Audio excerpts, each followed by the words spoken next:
Hello, Captain Hoff here with the Founder Space Learning Series, and today I want to talk about the spouse or the loved one or, your life partner, whoever they are, that you are with and that you potentially share a bank account with. When you do a startup, you are embarking on a wild, crazy roller coaster ride. And the unfortunate thing many startup founders don't realize is this ride isn't alone. You have a partner in there. So your partner is whoever you're committed to. So whether it's your husband or your wife or a life partner or whatever, if you're living with them and that your finances directly affect their finances, then you need to have them fully buy into the idea of doing a startup. And you need to be really honest with them from day one. Because if you don't get their buy-in, it is going to be miserable. And if you're miserable and you have all this tension coming from that other person in the relationship, it's going to be very hard to focus on your business and make it a success. The chances of you failing just become much higher. And I've seen many startup founders end up in divorce over financial matters that are exacerbated by doing a startup.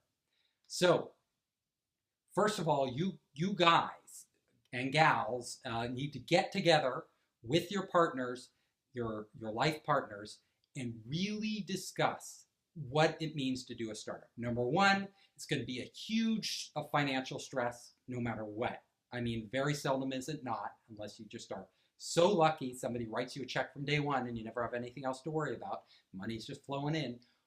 It will also be, even if it's not even a financial stress, it's a stress on a relationship because of time. Being a startup founder, as we know in today's hyper-competitive tech world, is super demanding.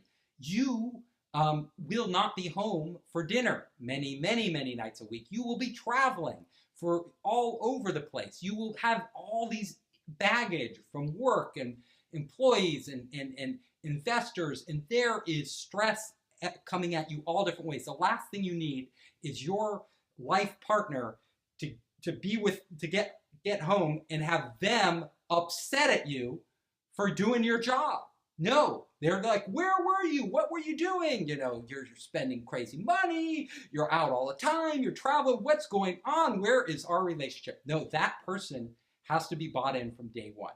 So you have to sit down with that person, and both of you have to be, that person has to be as committed as you are to doing the startup, because you're doing it together. It's not you doing the startup, it's both of you doing the startup together. That's what makes great relationships.